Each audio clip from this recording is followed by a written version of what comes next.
Cut that shit out.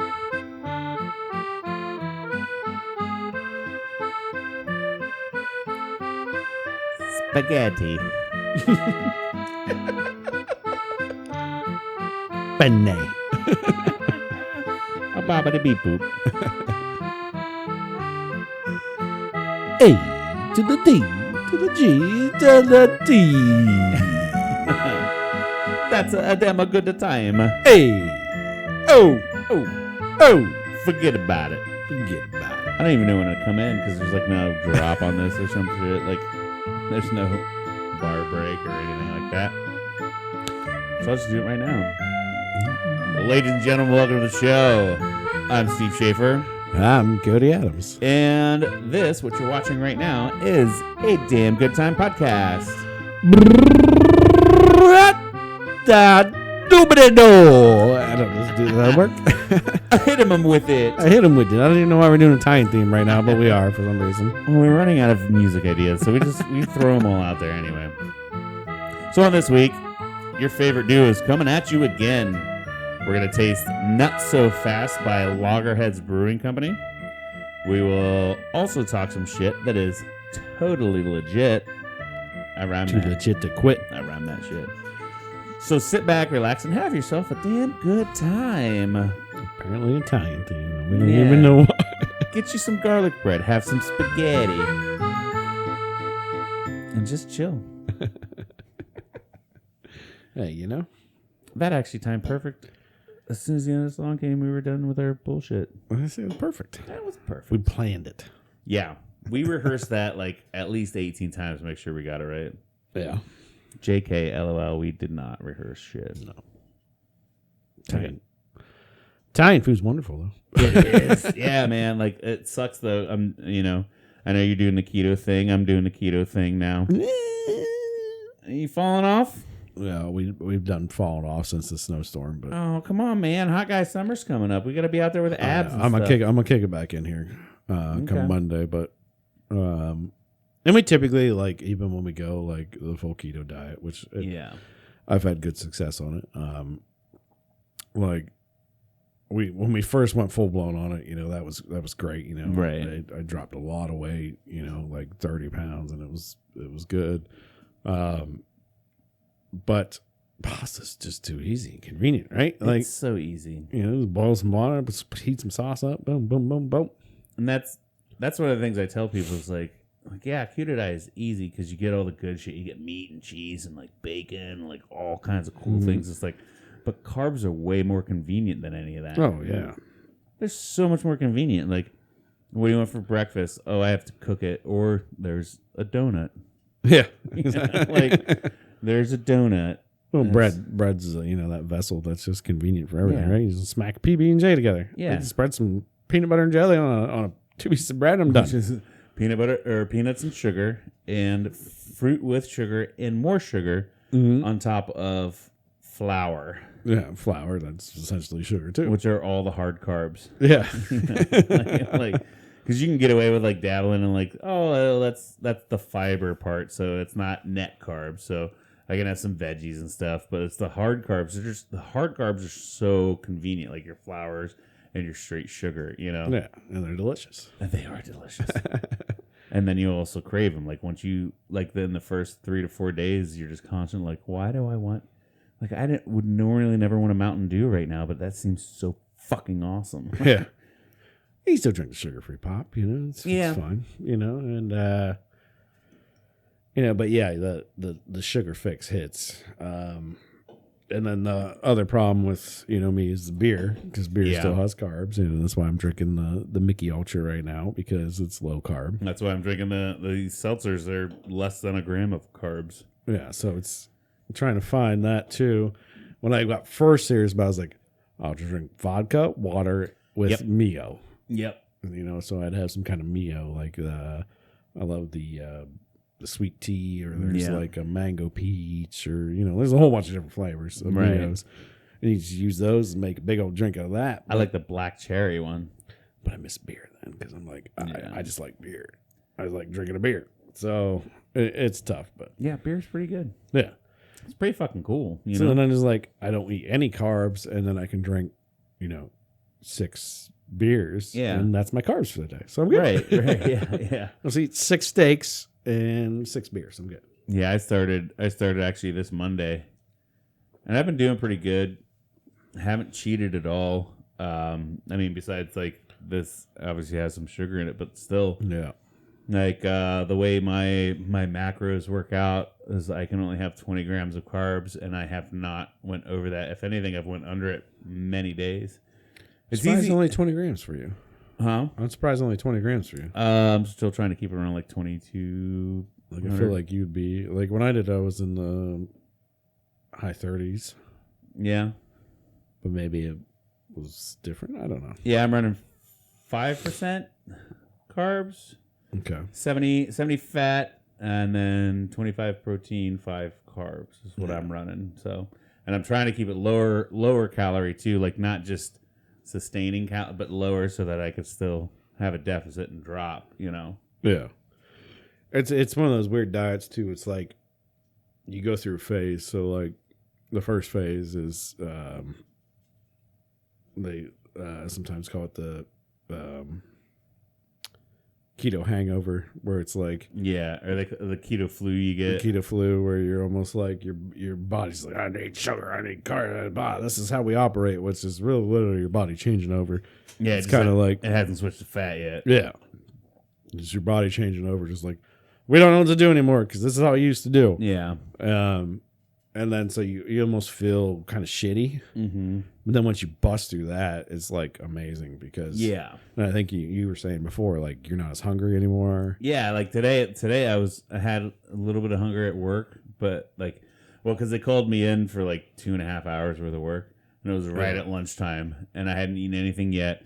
So by the time I got home, then I wasn't hungry. But at work, I was like, man, I wish I had something. Like, no, I'll eat when I get home. Yeah. And then when I got home, like, I'm not hungry anymore. I just craved, like, once I got like fully into it, like I just craved steaks all the time. Yeah. Like I wanted beef and fat. Like, oh yeah. Like just, and that's the thing with me is I love fatty foods. Yeah. So I'm cool. Like I just made a frittata. Mm-hmm. Which is basically like crustless quiche. You know, you don't have the pie crust. Yeah. And I put like a pound of breakfast sausage, a pound of bacon, 16 eggs, a bunch of cheese, and then I sprinkle a little bit of cauliflower in there, just kind of give it a little texture. Yeah. Which that's lower carb, and as much as I put in there because once I like cut it up and have it served out, that's basically me meal prepping for the week. So that'll get me through the next 5 days easily. Yeah. And there's so much fat in it. Like I almost wanted to add it like a stick of butter. So, I mean, and that's the one thing that we're always taught, like fat is bad, cholesterol is bad, right? Like, but people don't look at the healthy fats and like the animal fats that right. are actually good for you. Your brain thrives on fat. Yeah. Like 100%, it totally thrives on fat. It's basic. I think I don't know if it's made of fat, but it loves it. I mean, I've never tried the vegan lifestyle, and there's probably some of you out there like, you can do it. No, go to hell. Yeah. Well, and there's vegan right, and then there's vegan wrong. If you're just like, I'm gonna go vegan, and you don't do your research and figure out like what foods you need to get your proteins from and what foods you need to get your fat from, and you actually get a full balanced diet, it's like, yeah, you can eat beans and rice every fucking day, but you're not getting full 100% all the nutrients you need. You're not getting vitamins, you're not getting minerals, you're not getting the proper proteins, But like that's one thing that's awesome about like keto, or even like I like to take it one step further. I'm starting with a little more keto, more carnivore leaning, and then I'm gonna go straight carnivore where it's just anything made by animals I'm gonna eat. So meats and cheeses, Yeah. And so that like and eggs are like the most rounded 100% like awesome food. Like it gives you just about everything you need. So I feel like it's easier to thrive on like a keto or carnivore than it is to thrive on a vegan, but vegan's still doable if you got to do your research. You can't just like, You can't just one day be like, hey, I'm a vegan now, and then expect to be healthy. Yeah, there's a lot of factors to it. You know, I mean, end of the day, you know, my favorite thing to say. It comes down to what you're comfortable doing. Yeah. What your budget is, because doing some of these diets is expensive. Right. Like doing a vegan diet is probably just as expensive as doing a carnivore diet. Yeah. Like finding like good fresh veggies and like things that make you like happy being a vegan, like switching over to that, or and we'll say vegetarian even. Yeah. Compared to a carbohydrate diet, which is cheap as hell. Well, it's not a diet. I should never said. Eating carbs is cheap, right? Buying a box of pasta is cheap. Yeah. Buying a loaf of bread is cheap. That's why I ate ramen noodles all the time in fucking college, because yeah, exactly. Ramen noodles and hot dogs, baby. I got all the nitrates. It's dirt cheap. Yeah. And that's what basically happened was we just made a bunch of processed food that was dirt cheap. And it's not best for you. If you just ate. It's 100% dirt cheap for them to produce it, manufacture it, and put it out there for us. And then it's dirt cheap for us to buy it, but they're still making like ungodly profits on it. Shit. I'm paying 50 cents for a pack of ramen noodles that they're still making good money on, trust me. Right. They're probably paying like 2, 3, maybe 5 cents a pack, probably. Yeah. You know? Yeah.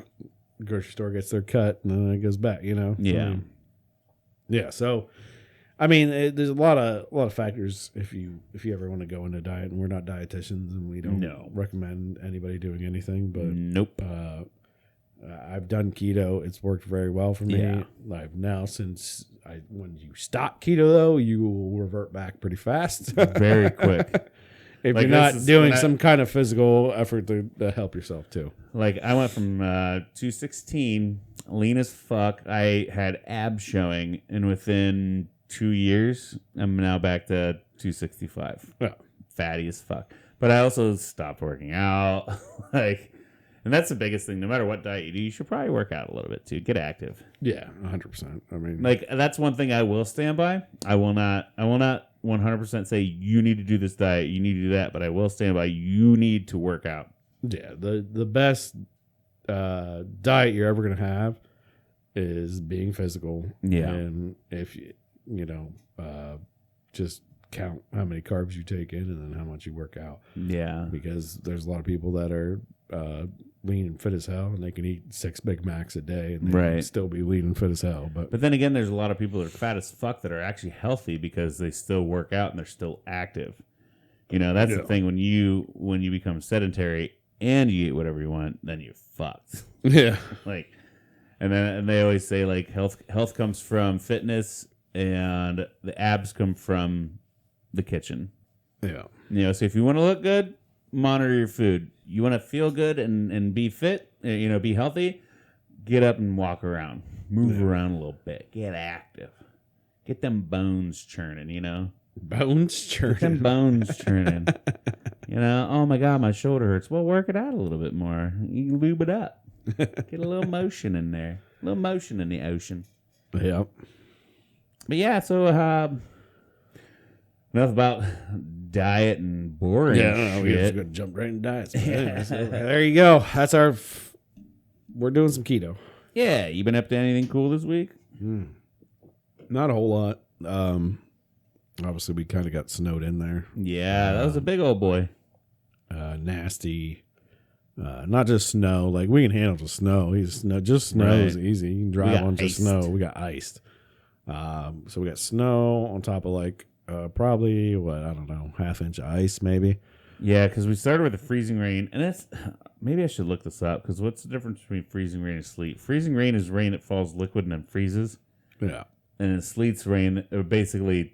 It's like a frozen mix, yeah. It's like frozen, the little pebbles, the little balls. It's already like half frozen when it hits the ground, probably. And then it was like snow on top of that, and then more rain, and then snow. So it was almost weird, it was almost like a cookie out on the deck. I remember shoving off the deck because it was like I had to break through this layer of ice to get to like a snow on the bottom, and there's snow on top of it. But everything was just kind of frozen. Like the cars were frozen over. Like everything's frozen over. Wasn't too bad. I mean, we've had worse, but it sucked. I mean, it was just annoying more than anything. Yeah, nobody wanted to drive in it. I mean, most businesses closed. Like, it was just like for a day or two, you know. And it happened on today's Saturday. We're recording. So on Thursday, basically, nobody was going anywhere. Well, it was so funny because Thursday morning, we were supposed to get hit Wednesday into Thursday. Mm-hmm. So Thursday morning, I wake up early, got a workout in, and then I had like a cool hour to either leave early or chill and wait. So I went outside, and I'm scooching my feet around the driveway. Like there was no ice, like nothing was happening yet. It was still kind of like a drizzle, like it was raining. I'm like, fuck this, because my wife drives an FJ Cruiser 4-wheel drive. I'm like, I can take that to Canton. She can easily get around through Philly in a fucking Honda Civic. I'm like, you know what? Fuck it. I'm taking the Civic, baby. Like this storm ain't shit. They overhyped it. So I drive up to work, no problems. Like the highway's still clear, still moving like 70. There were still dudes blasting by me when I was going 75. So it was just wet. And then I get there, and then everything starts freezing as the rain's falling, and then it's like a sheet of ice, and then the sleet comes, and as soon as I left work, that's when the snow came, at least in Canton, and the roads were fucking terrible. but still, I mean, like the Civic still did well, because I'm a confident driver in the snow. I will say that I'm very confident in the snow because I play in it. Yeah, like I feel like that's one thing. Like if you're not comfortable in the snow, find yourself an empty parking lot. Do some donuts. Just learn how your car is going to slide. Yeah. You know, and even front-wheel drive cars, they're going to slide front first. Rear-wheel drive cars are going to slide ass first, you know? That's your understeer versus oversteer and shit. Like, just learn how to do it in a controlled area, and then you'll feel more confident whenever you actually have to do it. And like, rear-wheel drives are fun to go play in the snow, but you should never be driving. Well, I feel more comfortable with an oversteer with the ass end kicking out than I do, because like when you have a front wheel drive car and it loses traction, say you're going on a turn, it just keeps going straight. Whereas a rear wheel drive car, you're drifting basically. Yeah, you're pushing the weight around. And then you can kind of correct the steer into the slide, and then it's easier to control that than it is like, how do I correct my front end just keep going straight when I want it to go left? Like, there's a reason rear wheels only in like sports cars now, and they're not really making anything with it anymore because it's not really. It's really easy to correct a front wheel drive car. Yeah, and most of them with rear wheel drive also have the 4-wheel drive options. Right. Your trucks, your Jeeps, your fucking off road things. But yeah, like no, 100%. Like if you're not comfortable going out, like, go play around somewhere. And people always are like, oh, look at these kids doing donuts. It's like, hey, they're learning, you know? They're probably the most common, and the worst that's going to happen is they're going to hit a pole or something, maybe a light post, or beat up their vehicle more than they're going to beat up a light post. Or smash a light post or a fucking a parking curb, you know? Yeah, like they're not hurting anything. So one thing I do want to say is if you go to Facebook for how are the roads, just don't go out. As soon as you get ready to type it, like, oh, I'm going to go to Facebook and ask how the roads are, just stay home. Yeah. Stay home at that point. There's no point. Because you're going to get like 18 different fucking opinions of people like me, like, they're great, they're fine, you're good, but I can drive through shit. Yeah. Or you're going to get people that, like even a flaking of snow, like, oh my God, they're terrible. The roads are terrible. So you're going to get conflicted opinions based on their driving skill. Go out and test it yourself. I love when people do it 12 hours before. Yeah. They're like, oh, I gotta leave for work at 6 a.m. How are the roads right now? What do you think I should do?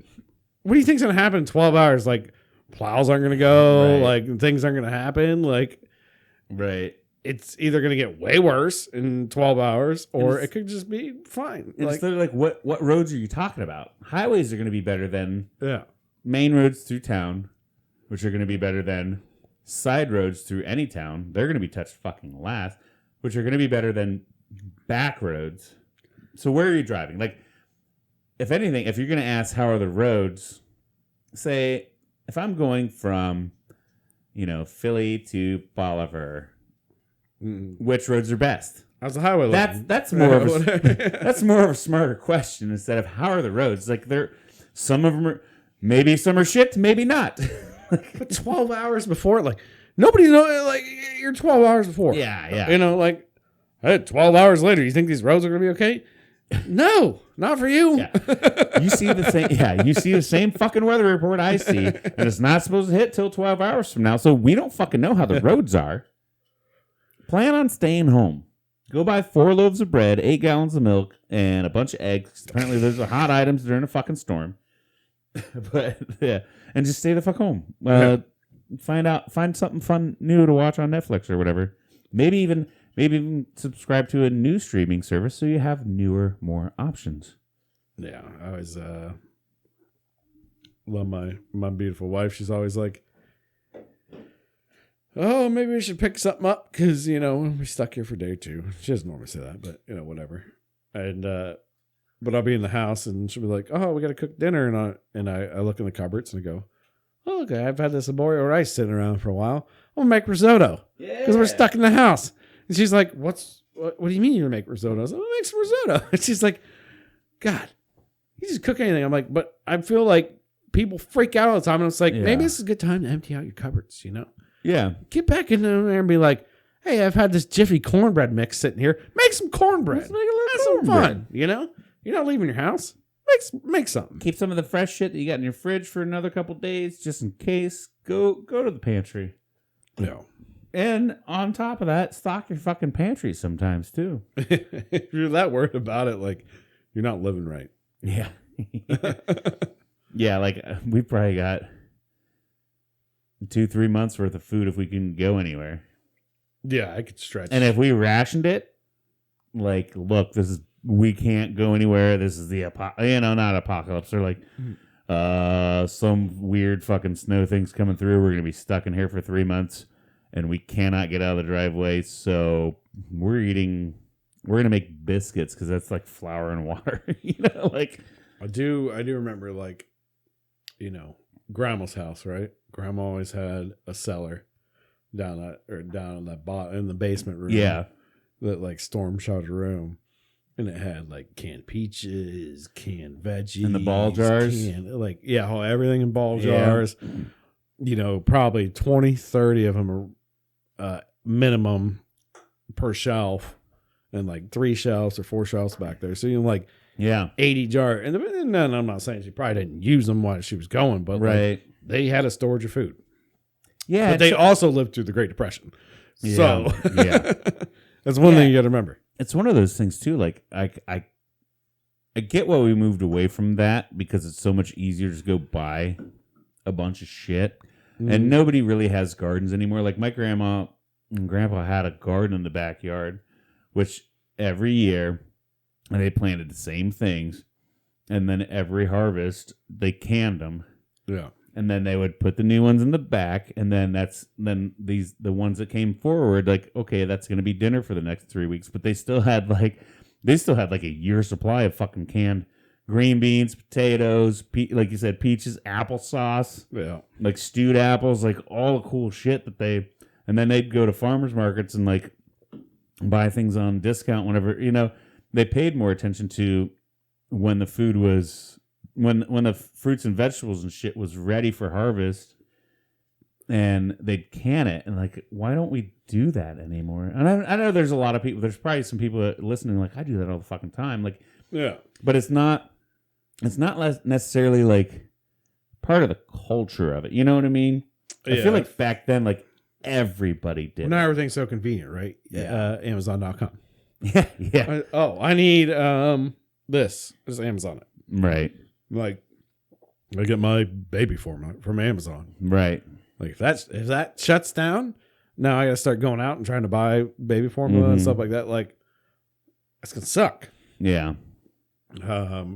Just, I think the convenience of that.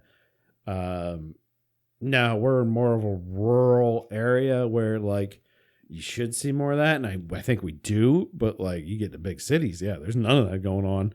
I think our grandparents had it right because they had a storage of food. It's like, and now that we're seeing supply chains breaking down, and when COVID first hit, and the grocery stores getting destroyed. Oh yeah, and like toilet paper, paper towels, things like that, like weird things like flying off the shelves, stuff like that. Like it's not a bad idea that we should probably all have a little extra food storage somewhere, right? Not to be conspiracy guy, but like I think COVID was just a little test. Right. Of an actual like real thing that could hit us that would actually wipe out half the population. So what I mean, like, I hate to say normal people, like, or just people like us. Yeah. I'll just say people like us had kind of those canned goods. Like you said, the arbora rice. I'll make risotto today. Yeah. You know, you already had that on stock, but there were probably people out there that were kind of living like week to week. And those were the ones that really got hit. I can't remember what point I was trying to make it, but like, if you don't have a 5 pound bag of rice, or like at least a couple pounds of rice sitting in your drawer right now, go get you some rice, because it's always a good filler. Yeah, and then you can add whatever protein, whatever you want with that. It's even like, literally flour they used to like on ships, like whenever those fucking sailors went, they made like little biscuits. It's fucking flour and water, and they dry them out. Like I don't know if they had. It's like, yeah, it's not good. No. It's not going to taste good. But are you going to starve? No. It's going to fill you up, and then you get your vitamins and protein from whatever else you can. I remember because I was down in West Virginia when COVID first really kicked off, and they were talking about closing state lines and shit. So I started going, and I'd buy like canned tuna, like peanuts, and I'd always and I brought it home, like, because it ended up not... Well, I mean, don't get me wrong, it was bad. State lines didn't shut down. I got to go home, and I had, like, all the shit in my truck, and I start loading in the house, and Sarah's like, why'd you buy... I'm like, nutrient dense. Yeah. It's nutrient dense, and it's better than flour or rice. Like, it's nutrient dense. It's nutrient dense. Like, that, like, and that was, like, my catchphrase for the week. It's like, why do we have a whole bunch of canned chicken? I hate canned chicken. Like, well, you won't hate it when you need it.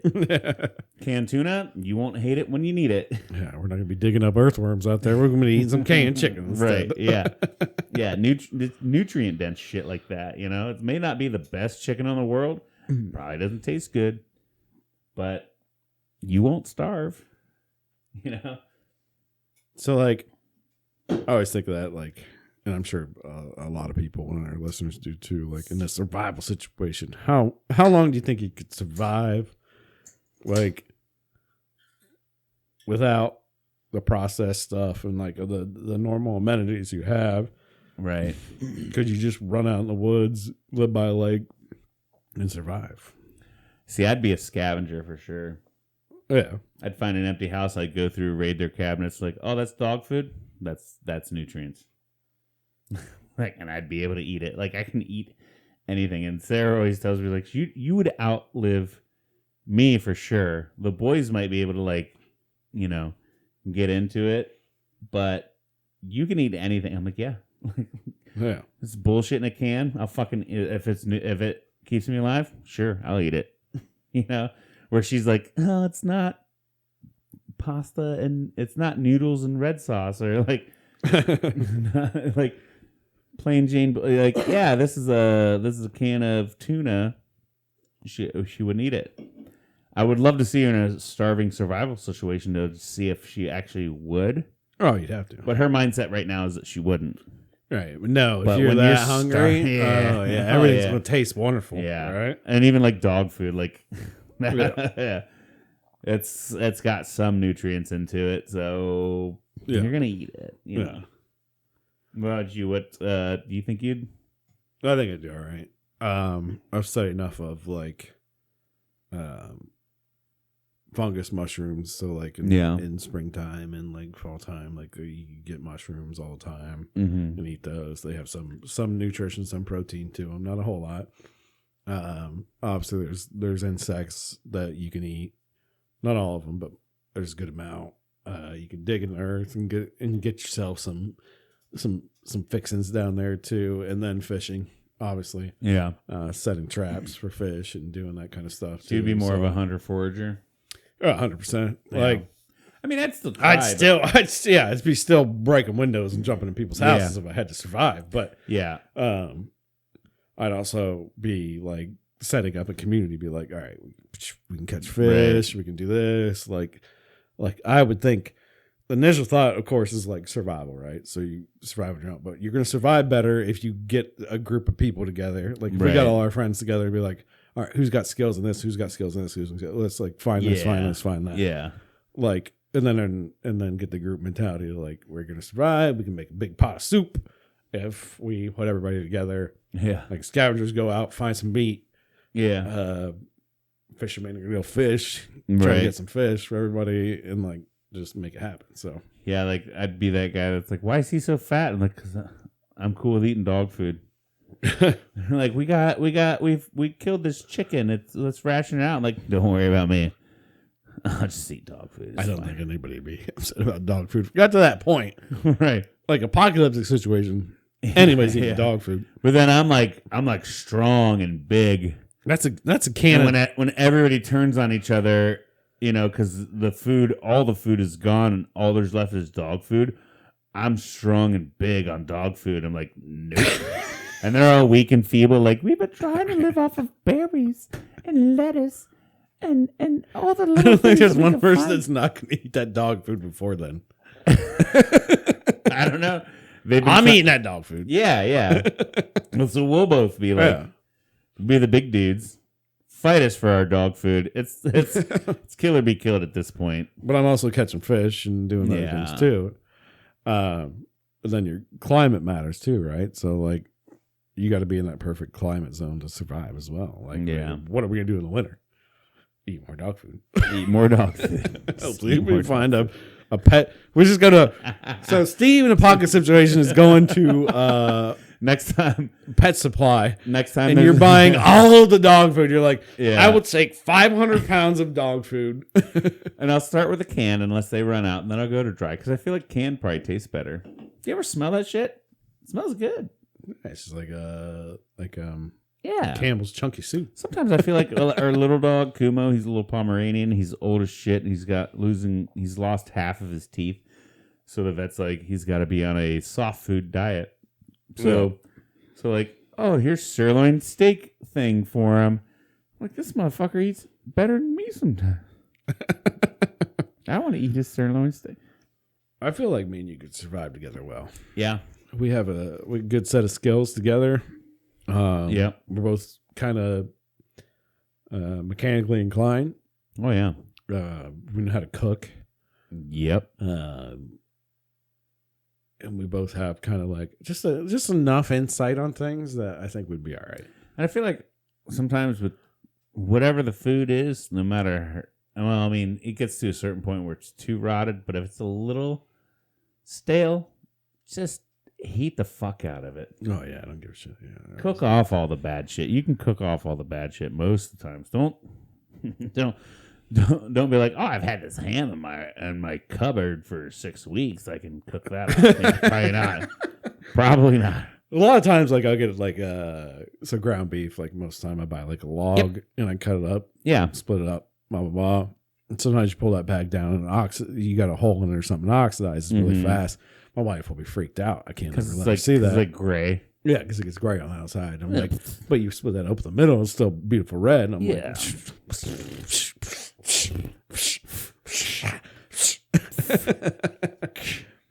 but I also smell. My sense of smell to like meat and stuff like that. Like I smell. Oh no, that's good. I don't know why I went to 10 octaves high there. I'm like, smell it. I'm happy about that meat. Yeah, man. Happy about oxidated meat. Yeah, smell it. Yeah, you got to smell it.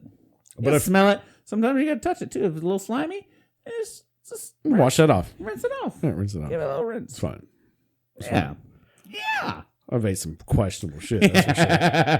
But yeah. Yeah, I was going to say in a survival situation, though, I do want to ask you. Okay. And I feel like you would. But I'm going to ask you. Would you eat human meat? Life or death, probably. Like, crazy guy's coming at us. We got to shoot him in the head, but we got no food left. Yeah. Let's butcher this guy down now. He's got some butt cheeks. He's got some butt cheeks. He's got a little tit meat there. He's got some bison tries, you know. Yeah. It also depends, like. I say cannibals go crazy over time because they eat a lot of human meat. Well, because that's how mad cow disease started. You're mad human. Mad cow disease started because like somehow cow meat started getting into their feed, and then they went crazy. So we should probably cook the hell out of it. Yeah, slow roast it, or not just constantly eat it. But what if we get a taste for it? Then it's like it's fucking It's better than the best A5 Wagyu beef. Well, then I guess we're just crazy cannibals at that point. Hey, we're still surviving. Yeah. We're like, yeah, come to our compound. It's awesome. Look at all the things we have. I'm like, where's the food? Like, we're those guys on Walking Dead. It's like build a whole compound of just killing people and like eating them. Where's the food? Like, yeah, it just showed up. Like, where? Like, here. Here's a wonderful beef stew. You walk in. Here's a nice stew for you. Like, we made a nice stew. Like, girl, how'd you keep a fat ass with no food? Because we gonna eat it. She's like, oh, that sounds sexy. I'm like, no, it's not. I love on like Walking Dead, and there's other cannibal shows I show where they're like, oh, have some stew. And it's like a dark brown like beef stock already on it. Yeah. And I'm like, so are you saying if we boil some human bones in it, like we can make a nice like human stock that's gonna be like dark like that? We'll roast the bones.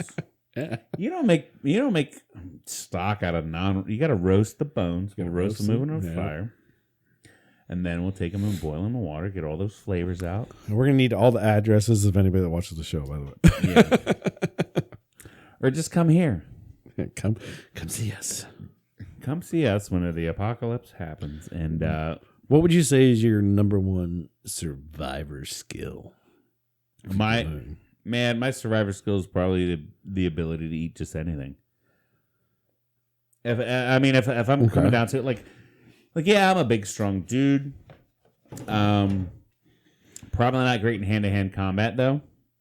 Yeah. You know, I'm not specifically not trained in it. Yeah, right. I'm not trained. But I have some strength. I could probably fuck you up a little bit unless you are more trained than me. I know how to use guns. I know how to use some knives and shit. But none like overall, I'll eat anything. Yeah, like I'm the jack of all trades on that shit, but I'm the master of I'll eat anything to survive. You know, like See now, if you ask me, like, all right, what's Steve's number one thing? I would say that would be your cooking ability. Yeah, well, because it kind of coincides because I could probably take dog food and make it taste good. You give me some salt and pepper. Which is a major thing if you think about it, right? Yeah. And just knowing how like to handle food, right? So like not so we don't all get fucking poisoned, die of food poisoning, right? Right. Like, oh shit, we just found like 10 pounds of this, or like some of this, like Steve's throwing in a pot. We trust that we won't get sick, right? And I'm kind of the same way. Like I don't really have like a standout trait. Like I'm gonna be like, oh, I know how to fish. I know some foraging of mushrooms now, but I'm not an expert of it by any means. Right. But I definitely could point out like 4 or 5 that I know are like edible. Yeah. I'm not survivor mushroom guy or anything like that. Right. And like my hand-to-hand combat, no, terrible. My shooting, it's pretty good, but I haven't played with a lot of guns. Yeah. But anytime I do, I'm pretty accurate. I know that. So at least there's something. Really good at video games. That has nothing to do with anything. No.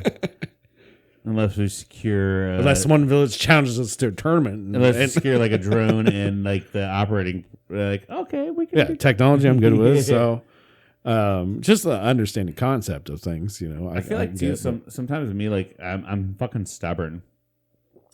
In a sense, like, you say, like, hey, Steve, you should probably go scavenge for shit. I'm like, I don't want to. But if you're like, hey, Steve, I bet you can't go find us, 10 cans of tuna, or, like, you can't. I'm like, fuck you. I'm going to do it. Hey, Steve, if you 10 cans of tuna, you get a bottle of Jack Daniels. Let's go. But yeah, hell, I'm back. As soon as you tell me to do something, like, no, I don't want to. Even though, like, well, it's way different. I will even say, like, it kind of happens a lot with me and the wife, you know. Say, like, I woke up this morning, I'm like, you know what? I'm going to clean the house, like, sweep the floors. Maybe I'll do a little laundry. And then all of a sudden, she's like, hey, I know you're off, but I'm working. So would you be cool if we like swept the floors and like did a little bit of laundry? And immediately I'm like, no, nope. That was my whole plan for the entire day. Yep. But as soon as, and it's not even the wife. It's like anybody else. If anybody else suggested it to me, like say you were coming over today and I was already like setting up all of this stuff. But if you're like, hey man, it'd be nice if could you go ahead and set it up before I get there? I'm like, you motherfucker. You motherfucker. Like, you don't fucking tell me what to do. Like, hey, I'm not your wife. I've never asked that of you. I know, but I'm trying to take the heat off her. Yeah, you're trying to, but I know exactly what you're saying. It's your wife. Yeah. And it's my wife, and it's everybody's wife or husband. No, it doesn't matter what it is. And sometimes it's not even wife. It happens at work all the time, too. Work. Or your boss. Yeah. Anybody that has control of you because you're either married to them or they're your boss. You're right? responsible to them, yeah. And as soon as you're responsible about. Like you have a game plan in your mind. Like I drive forklift and I'm like, oh, I'm going to go pick this up and bring it back over here. And then all of a sudden somebody's like, hey, or even like if I want to do thing A and they're like, hey, how about you go do this? I'm like, fuck, no. I already got a fucking plan set in my mind. Yeah. But if they tell me my already plan, I'm like, no. I want to find an excuse to get out of it immediately. I somehow so end up doing it. Yeah. But I'm so angry when I do it. Oh my God, yeah. I'm so angry. My wife used to do that to me quite a bit. She'd wake up and be like, I love her to death, and I love you, Steph. But she'd wake up and I'd wake up. And yeah, I was waking up late and maybe I had beers the night before with the boys or something like that. But she'd wake up and be like, hey, maybe you want to do this or fix this and do this. And I was like, and I was already planning on doing like half of it. And I was like, but it like rage would boil inside of me immediately. And I was like, nah, nope, get out. or when you do it in spite. Yeah. Like for instance, like, oh yeah, I know laundry needs done. It's been piling up. It's probably my turn to do it. I'm gonna go do laundry and then say, Sarah, before she leaves, like, oh, if you wouldn't mind, like, if you have time today, could you do laundry? I'm like, yes. So whenever I fold clothes, it's like I fucking throw it in the basket because I'm mad about doing it because it's not. All of a sudden, it's not my idea, right? Because. I wanted to do it. Is it to make them happy? Yeah. Maybe it's because it's more rewarding whenever it's a surprise. They come home like, oh my God, you did the laundry. Like, yeah, I fucking did. Yeah. Look at your boy. I did the fucking laundry. Yeah. I love without you asking. I love my family. Yeah. Now I'm just your little bitch boy. Yeah. Yeah. Now you asked me to do it. Now who cares? Yeah. Who cares? I'm not doing anything that's rewarding. You're not going to reward me for it because you asked me to do it. So then when you come home... That's so fucking stupid how men's works. That's how men's work. Now you come home and I did what you asked me to do. Yeah, okay. Like for the weekend, like in the summer, it's like, oh, you know what, this weekend? I'm going to mow, I'm going to weed eat, but I need to edge the sidewalks. It's been a little while since I did that. I'm like, oh, you should edge the sidewalks. Fuck! No! We need a little bit of gratitude for everything we do. Yeah. Every person does, right? Right. Every person wants a little bit of gratitude. But I feel like men, especially like, and women too, I know you do too. Everybody wants a little bit of gratitude for what they do.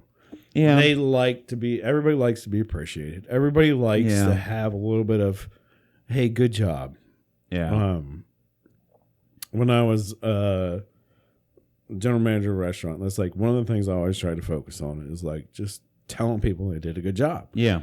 Because I think that improved morale more than anything else and stopped people from quitting, to be honest. Yeah, dude, and it goes a long way. Like I'll even tell you right now, I've been working at this place, and the big boss, like he always talks to us in the safety meeting, like we'll do some bullshitting about football and shit, but he's still kind of talking to all the people. But one-on-one, me and him one-on-one, the only time I've ever got talked to is when I'm doing something wrong. He's never once told me I've done a good job. Right. Like, never once given me, like, and anything I'm like, hey, man, you're doing it. Hey, good job. You drove that from there to there. I don't need that. But, like, maybe a little, like, hey, man, by the way, it's, you've been here for, it's been, like, 8 months now. Yeah. You know, even at maybe, like, month 2, like, hey, by the way, I think you're fitting in good here. It seems like a good fit. Like, you're doing, you know, you didn't even tell me good job. It's like, just so you know, we like you. Hope you stick around, or you know, something like that. Just a little grain of fucking gratitude, you know. Yeah. What I also learned from that too is people like, well, you can't just throw out praise all the time because then all of a sudden, like, nobody's gonna respect you because like you turn out. It's like, but when I leaned on somebody and got hard on somebody, they respected me more, and they were more afraid of that because they're like, oh, I don't want to disappoint Dad. Like, I don't want to disappoint Dad. Oh my God, like. Well, yeah, you got to flex on them a little bit. You also 100%. You got to flex on them. But, like, yeah, I think you have to run that four-way highway. Yeah. One side is good, but if you get in that other lane, you're starting to teeter to get into that other lane where that side is bad, and then when the wrath comes down, it comes down hard. So. Yeah, it's really not hard to give credit when credit's due. Mm-hmm. And then, I don't know if it's like, being a manager too, like it seemed somehow weird. Like if you just like pulled someone aside and like, hey, just want to let you know you're doing a good job. Like it seemed weird to do. So I was kind of like, hey man, anybody tell you you're doing a good job today? He's like, no. I'm like, well, honestly, sincerely, I just want to let you know you're doing a good job. Like what you're doing, keep it up. You know. Yeah. So I kind of like, I don't know, make it a little more playful. Maybe that doesn't seem as sincere, but that's the easier way for me to break it to it because I don't. It means a lot to people, and like, people don't understand that. People don't like people can do a good job their entire life, and nobody really like says it, right? Because it gets expected, and once it gets expected, then everybody's like, meh, yeah, okay, you're just doing your job, yeah, you're just doing your job, but you're damn good at your job, right? So every once in a while, somebody should be like, hey man. You're damn good at your job. You know that? Yeah. Anybody ever tell you that? And like even dumb shit like I know so many people that show up late or they call off all the time and dumb shit like that. But I feel like after 3 to 6 months, even a new hire or somebody that's been there for 5 years, like, you know what? Dude, you're so fucking reliable. Yeah. Hey, I want to point this out. You're so fucking reliable. You've only called off like 6 times. You've always put in your PTO like way ahead. Like we've never had to worry about you showing up, and I fucking love you for that, dude. Like, thank you. Yeah, there's any boss managers listening to this. Like, take these words in advice because like I feel like that was kind of my management style. Like I always tried to give a little compliment every day to one person. Not everybody every day because then you're gonna wear it out. Then you're just a weird asshole. But like. Yeah, just like every once in a while, I'll find somebody randomly like doing something like this dude's cleaning this back room for no reason. Yeah. Like he had downtime and everybody else is like, they're doing whatever. And like, man, this guy's back here like, I need to organize this because it's going to make my life easier. And I'd go back and be like, dude, what are you up to? And he's like, I just want to clean this back cooler because I felt like it was getting dirtier than it should be. And I'd be like, dude. That is awesome. Can I help you? Like, and I jump in and help him. I'm like, I really appreciate you doing this. He's like, well, I just thought it should be done. I'm like, like, I've had moments like that. It was just like, yeah, and like I try to do that with my kids a lot too, like, because they got into the habit of they get up from the table and their plates would still be there, and like, and I'd be, hey, put that in the sink, put it in the sink. So now, like, when they come up to me, like, hey, man, thanks for clearing the tape. You know, like, yeah. Because people do respond so much more to positive reinforcement than they do. Well, they will respond to negative reinforcement, but they will respond. But at the same time, you're an asshole for dulling it out. You know, like you're the asshole for yelling at them because they didn't do it. But when they do it, you're the fucking hero. Yeah. You know, you're the hero for saying, like, fuck yeah, man, thanks for doing that. That's awesome. You know? Yeah. Punishment versus reward. I mean, we all want a reward. So. Yeah. Yeah. How the hell we even get on this? I don't fucking know, dude. I wanted to talk about, like, things I watched this week. We're 50 minutes in already. All right. Well, let's talk about what we watched this week. Dude, I talked to you about this. I didn't realize you've seen it, but Peacemaker. Yes, I've watched Peacemaker. John fucking Cena, dude. That whole show. I'm only 2.5 episodes in at this point, and I fucking love it. It's hilarious. James Gunn as the director. Like, I remember we canceled him for a minute, and then everybody wanted to boycott Guardians of the Galaxy 2, and then they're like, okay, no, we'll bring it. His dumb tweets forever ago. That's fine. And he's like the humor in it. I didn't realize it was going to be so fucking funny. Yeah, it's very funny. Even Suicide Squad 2, like Suicide Squad 1 was okay, but it ended weird and it left you hanging. And like, why is the Joker in a Skrillex video more than he's in the actual movie? Like, Suicide Squad 1 was bleh. Sure. Suicide Squad 2 was dope. Yeah.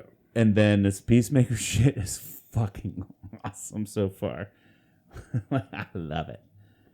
I did love the in Suicide Squad 2, the weasel. Yeah. Did anybody check if the weasel knew how to swim? Sorry, maybe spoiler alert if you haven't seen it. It's been long enough. Yeah. If you haven't seen it, then like, I do feel like I'm talking about shit that's been out for a while now. Well, but like, the weasel's like powers. He's just there. He's like,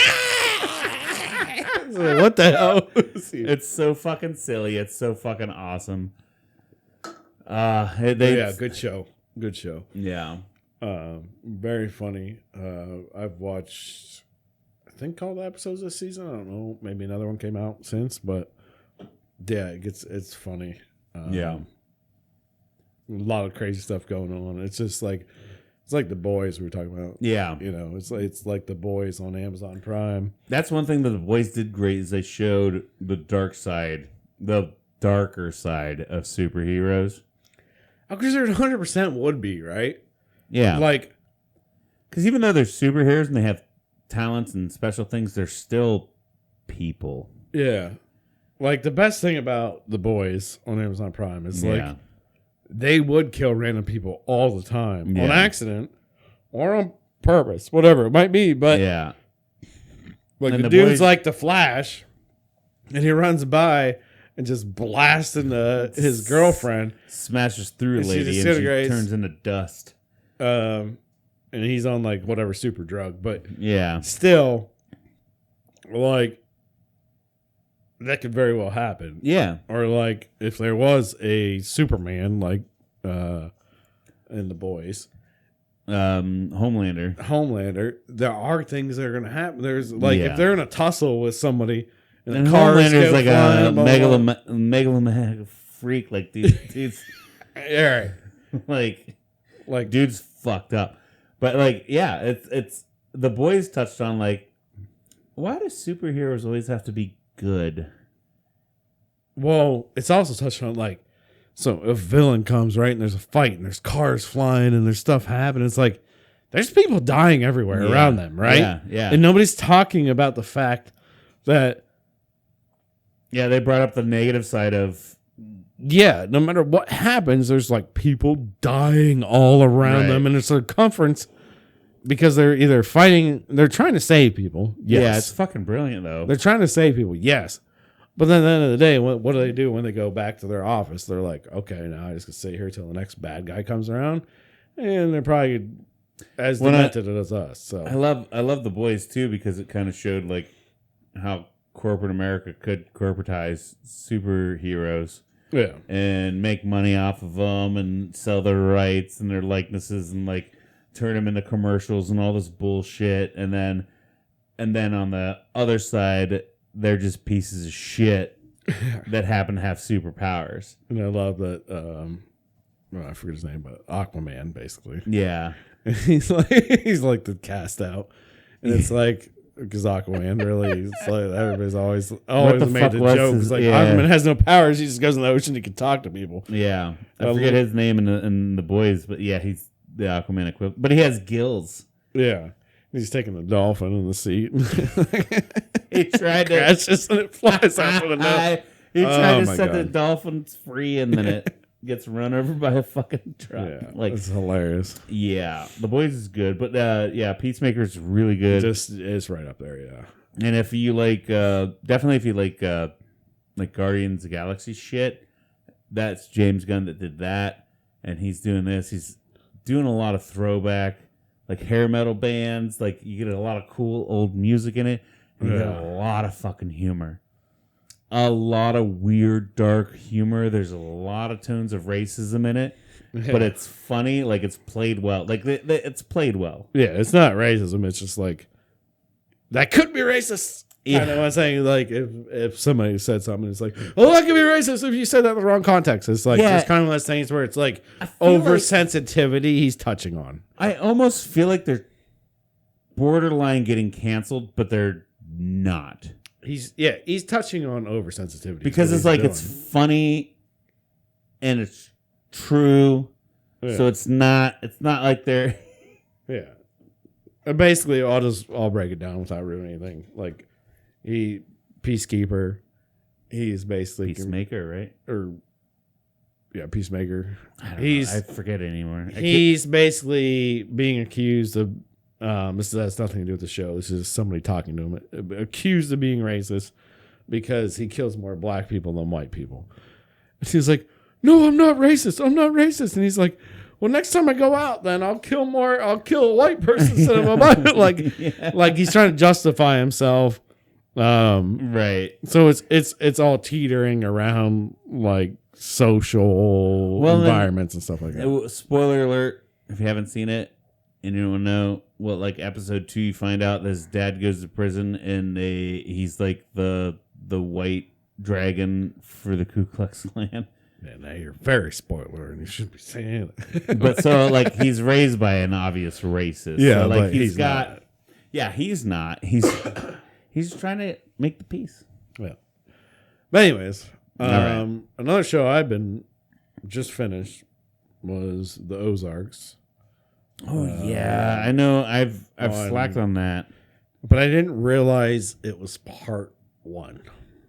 So I was so pissed when I finished. Is this their last season?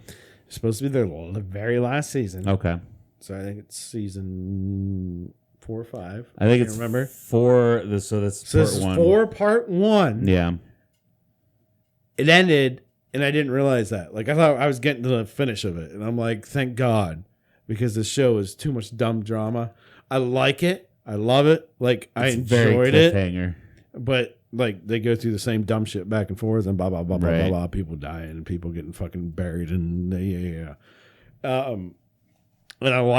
I very much liked the show the first couple seasons, and then the third season I was kind of like you guys are being retarded now. Yeah. Or ridiculous now. Sorry. Being dumb. And then now this season I'm just like, oh my, it got good, and it was, there's parts of it that are awesome. But like I want the drama to end. Like anytime I watch a drama show like this, I just want it to end because I want the finish. And then they're like, me and Steph watched the last episode and we're like, what the hell? And then I was like, this is the last episode, I thought. And then I flipped back. I was like, oh, this is part 1. Nah. So there's a part 2. Yeah. But probably just many episodes. So you might as well call it a season. I don't know why they didn't. But because it wasn't as many episodes as the last season. That's why I watched. They want to get you hooked. They already have them filmed. They already have them ready to release. They just want to get you hooked so that when they drop them, you're going to be there, basically. Yeah, so probably next winter we'll get them. Because that's I haven't watched The Mandalorian, but one thing I heard from people is like, The Mandalorian only dropped 1 episode a week, it kind of brought you back to that old school, like, you're ready, you're waiting, like, what's going to happen next, like TV, instead of just for the next 10 hours, I'm going to binge watch this. That's all they do now. Even Peacekeeper. Peacemaker? Peacemaker. Is that it? I think it's Maker. He's Peacemaker. That was one episode a week. Really? Yeah. Well, then I'm glad I waited. You just got in late, but yeah, it's one episode a week. See, I still rather do that. A lot of HBO does that now, so it's one episode a week. Okay. I still rather do that. That's what Game of Thrones was. I mean, Game of Thrones is one episode a week. So, I mean, we used to get together for that. Yeah. Yeah, a lot of these but that started forever ago. That started forever ago before a lot of the just drop a full season on streaming. Well, there's the idea, right? You're going to watch it once, but you might watch it twice because your friend didn't see it or your significant other didn't see it, and you watched it by yourself. So now you're going to watch it with them. So then you get double the views. Yeah, because I can't count how many times I've just cruised through a season and then never watched it again. But like if I watch it 1 week and then I go to the next season, like or the next episode, I'm like, wait, what did I miss? So I go back to watch it. You know, typically if anything's high budget, it's once a week, and there's a good reason for it because it's like watching it twice. Watching it with your significant other twice. We literally went from primetime TV to everybody pirating everything, to everybody cutting the cord for Netflix, to everybody now buying all the streaming services so that now we basically have cable, to now weekly episodes just like cable. We went full fucking circle on it. Yeah, but you have commercials, I guess, so whatever. Yeah, I guess. Oh, because, we pay the subscription for it. Yeah, you just pay the subscription, so you pay the same amount you pay a cable bill, basically. Yeah. Now we're all toasted. We're just right back there. But we're watching what we want to watch, I guess. I don't know. Yeah. Yeah. It'll all eventually get conglomerated down in the one mix, I don't know. Something. One mix of something, but right. Yeah. Right now, is what it is. So, well, we're running along. You wanna try this beer? Yeah, let's give this beer a try. Let's run right into it. We're not even slowing down, folks. Normally we take a break in the middle, and we're not even doing that. Some of you listen probably don't notice it. Most of you that watch probably see that there is a mid-episode break, but we're on fire today. Can't stop, won't stop. This one is called Not So Fast by Lager Heads Brewing Co. They're in an Ohio place. Oh, this is dark. Medina. They're from Medina. Oh, Medina? Yeah. Okay. But it's peanut butter porter. Close by. Peanut butter and porter with cocoa nibs. Or no, stout, not a porter. Peanut butter flavored stout with cocoa nibs. 6.2% alcohol per volume. 27 IBUs. Oh, that's fantastic. Is it? Mm-hmm. Like for a peanut butter beer. It smells very peanutty. Yeah, like I mean, someone's like, "This is peanut butter beer." I was like, "Hell yeah, this is a peanut butter beer." Like this is like capturing that true peanut butter from a jar flavor right here. That's pretty fucking dope. And you can catch the cacao nibs. Mm-hmm. Yeah, this would be wonderful for because there's really nothing sweet about it, but you hit peanuts and you hit cocoa. Yeah, it's man, it's good. I don't know what to say. It's just got the right flavor. Mm-hmm. I'd love to do some cooking with it too. Yeah, because I feel like you could extract a lot of that peanut butter flavor out of the beer. Mm-hmm. Mm-hmm. That's a fun beer. That smells fucking good too. Oh, yeah. Obviously, I'm not drinking a bunch of these. Yeah, they're thick. They're thick boys. No, it's a peanut butter beer. I mean, like, who wants to sit there and drink like 4 peanut butter beers anyways? Right. I'm going to have one. Nice dessert. It's dark. I mean, look how dark that is, too. Yeah. For those watching, you see it. For those listening, it is, you can't even see through it. I'm holding up to our studio lights. Can't even see light passing through it. Wonderful peanut butter beer. I'm going to give it an 8 out of 10. Yeah, I'm doing 2 thumbs. 2 thumbs from Steve. I like it. That's really good. It's literally. Man, I might push that to 9 out of 10 because it's like got a saltiness to it too. I don't know, that's the cocoa nib like bitterness hinting, but like it's almost like saltiness to it too. First off, I'm gonna give some bonus points because it says "not so fast," and it's like, what men don't, right? It's a play on words, but it says it's a peanut butter flavored stout with cocoa nibs, and whenever I taste it, that is exactly what the fuck I taste. I want to try some more beers from them. Yeah, I mean, I think they had a couple others on the shelf. I got this at Bueller's. I think they have some others on the shelf from them. We could try a couple more beers from them because this is good. I mean, this is one of the better peanut butter beers I've ever had. That's exactly how they describe it. Hands down. Yeah. Normally you get the description and you're like, nah. Yeah. Yeah. It's light or something like that. This is damn good. Deep, dark, thick motherfucker. Peanut butter and chocolate. Yeah. If you want a nice little sipping beer, this would be great with a cigar. You know? Try this Lager Heads Brewing Company. Not so fast, baby. I didn't even say you go out. You get a big dinner. You had a couple appetizers. Get that big steak in there. Maybe you had some red wine with your steak. And you're like, do you want dessert? I'm like, no, not really. I'm just full. But do you have this beer? You know what I mean? Like this would be a perfect finisher. It's from Medina. That's like real close. So yeah, cool. All right, guys. Well, yeah, give it a shot. I like it. 2 thumbs. You're doing 8 or 9. What are you doing? Let's do 8.75. There you go. It's a damn good beer. It's really good. It's a damn good beer. I enjoy it. All right, Steve. Anything else you want to touch on tonight? I don't think so. I mean, I had a few things, but at this point, we've gone long enough, and the things I want to talk about are kind of irrelevant anymore. We do have some exciting news coming up, though. What's that? We are it's not next episode, but the one after that is going to be our 1-year anniversary. Yeah, and we're still kind of trying to figure out. We're going to hype it up! What's something fun we can do? Hype it!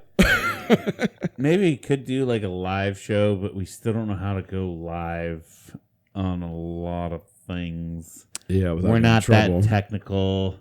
And then I don't even know, like if we went how do we test that? And then all of a sudden, like we go live on Facebook, and people are like, "What are you doing?" Like we're just testing it. Shut up, leave us alone. Yeah, just want to make sure it's broadcasting. We could do some different things, but. The one thing I was thinking of that would be fun is we're going to bring a lot of our guests on. Yeah. Have them celebrate with us. And just have them ask us questions or have you guys ask us questions. So, yeah. If there's anything you want to know after 1 year of doing a podcast. Yeah. After. Let us know. After 50 plus hours of us rambling on. Yeah. What haven't we touched on yet? What do you want to know? Yeah. Would you like to see some changes? Would you like to see us naked? I mean, anything like that. Yeah. So. Should I take my shirt? I wore my Lady Gaga shirt. Should I take it off next episode or something like that? I'm wearing my Saturday shirt. So yeah, Saturdays are for dads. But yeah, drop comments. Let us know. Also, click like, subscribe. Bullshit. Share us with your friends. Yeah, it's fun. It's everywhere. Do that fun stuff. Anywhere. And let us know, if you don't like using a certain app that you're using just to hear us, but you like another one, let us know what that is. We'll maybe try to figure out how to get ourselves on there. So, yep. Other than that, Steve, did you have a damn good time? I had a damn good time. How about you, Cody? I had a damn good time. Hell yeah, bud. Peanut butter's out. Love you guys. Love you, Cody. Cheers. See you next week. Cheers. Love you guys. A damn good time. A damn good time. A damn good time.